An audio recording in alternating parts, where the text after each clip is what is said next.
श्रीमद् अष्टावक्र गीता यथारूप हिंदी अनुवाद। श्रीमद् अष्टावक्र गीता दशम प्रकरणम विहाय वैरिणं कामर्थ चांथ संकुलम धर्ममप्यत्योतु सर्वत्रानादरन् कुरु वैरिणं कामम अनर्थ संकुलम अर्थम च तथा एत्योह हेतुम धर्मम अपि विहाय सर्वत्र अनादरं कुरु। पूर्व में विषयों के बिना भी संतोष रूप से वैराग्य का वर्णन किया। अब विषय तृष्णा के त्याग का गुरु उपदेश करते हैं। हे शिष्य, ज्ञान का शत्रु जो काम तिसका त्याग कर और जिसके पैदा करने में, रक्षा करने में तथा खर्च करने में दोहक होता है, ऐसे सर्वथा दोहकों से भरे हुए अर्थ कहिए धन का त्याग कर तथा काम और अर्थ दोनों का हेतु जो धर्म तिसका भी त्याग कर और तदनंतर धर्म अर्थ कामरूप त्रिवर्ग के हेतु जो सकाम कर्म तिनके विषय आसक्ति का त्याग कर स्वप्नेन्द्र जालवत पश्य दिनानि त्रीणि पंचवा मित्र क्षेत्र धनागारदारदाया दिसंपदा। हे शिष्य, त्रीणि पंचवा दिनानि स्थायिन्य मित्र क्षेत्र धनागारदार माया दिसंपदा स्वप्नेन्द्र जालवत पश्य। तहाँ शिष्य शंका करता है कि स्त्री पुत्रादि और अनेक प्रकार के सुख देने वाले जो कर्म तिनका किस प्रकार त्याग हो सकता है। तहाँ गुरु कहते हैं कि हे शिष्य, 3 अथवा 5 दिन रहने वाले मित्र, क्षेत्र, धन, स्थान, स्त्री और कुटुंबी आदि संपत्तियों को स्वप्न और इंद्रजाल की समान अनित्य जान। यत्र यत्र भवेत् तृष्णा संसारं विद्धि तत्र वै प्रौढ़वैराग्यमाश्रित्य वीततृष्ण सुखी भव। वै यत्र यत्र तृष्णा भवेत् तत्र संसारं विद्धि तस्मात् प्रौढ़वैराग्यम आश्रित्य वीततृष्णा सन सुखी भव। अब यह वर्णन करते हैं कि संपूर्ण काम्य कर्मों में अनादर करना रूप वैराग्य ही मोक्ष रूप पुरुषार्थ का कारण है। जहाँ दो विषयों के विषय तृष्णा होती है, तहाँ ही संसार जान, क्योंकि विषयों की तृष्णा ही कर्मों के द्वारा संसार का हेतु होती है। इस कारण दृढ़ वैराग्य का अवलंबन करके अप्राप्त विषयों में इच्छारहित होकर आत्मज्ञान की निष्ठा करके सुखी हो। तृष्णा मात्रात्म को बंधस्तन्नाशो मोक्ष उच्यते। भासन सत्य मात्रेन प्राप्ति तुष्टिर्मुहुर्मुहु बंध तृष्णा मात्रात्मक तन्नाशा मोक्षा उच्यते। भवा संसक्ति मात्रेन मुहुर्मुहुः प्राप्ति तुष्टियः स्यात्। जाओ प्रोक्त विषय को ही अन्य रीति से कहते हैं। हे शिष्य, तृष्णा मात्र ही बड़ा भारी बंधन है और तिस तृष्णा मात्र का त्याग ही मोक्ष कहलाता है, क्योंकि संसार के विषय आसक्ति का त्याग करके बारंबार आत्मज्ञान से उत्पन्न हुआ संतोष ही मोक्ष कहलाता है।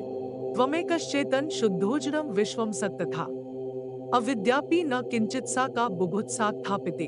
त्वम एक चेतना शुद्ध आसि विश्वम जड़म तथा असत अस्ति अविद्या आपि किंचित न तथा तेसा बुभुत्सा अपि का। तहाँ शंका होती है कि यदि तृष्णा मात्र ही बंधन है, तब तो आत्म प्राप्ति की तृष्णा भी बंधन हो जाएगी। तहाँ कहते हैं कि इस संसार में आत्मा, जगत और अविद्या ये तीन ही पदार्थ हैं। तिन तीनों में आत्मा तू तो अद्वितीय, चेतन और शुद्ध है। तिन चैतन्य स्वरूप पूर्ण रूप आत्मा के जानने की इच्छा, तृष्णा, बंधन नहीं होता है, क्योंकि आत्म भिन्न जड़ पदार्थों के विषय इच्छा करना ही तृष्णा कहलाती है। क्योंकि जड़ और अनित्य होने के कारण जगत के विषय इच्छा करना वंध्यापुत्र की समान मिथ्या है। उस इच्छा से किसी प्रकार की सिद्धि नहीं होती है। इसी प्रकार माया के जानने की इच्छा, तृष्णा करना भी निरर्थक ही है, क्योंकि माया सत रूप करके अथवा असत रूप करके कहने में नहीं आती है। राज्यम सुताकल्त्राणि श्रीराणि सुखानिच संसक्तस्यापि नष्टानि तव जन्मनि जन्मनि संसक्तस्य अपि तव राज्यम सुताः कलत्राणि शरीराणि सुखानि च जन्मनि जन्मनि नष्टानि।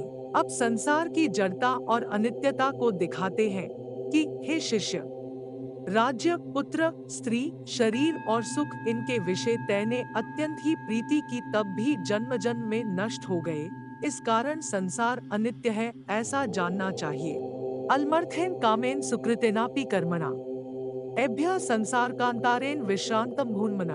अर्थेन कामेन सुकृतेन कर्मणा अपि अलम यतः संसार कांतारे एभ्य मना विश्रांतम न अभूत। अब धर्म अर्थ काम रूप त्रिवर्ग की इच्छा का निषेध करते हैं।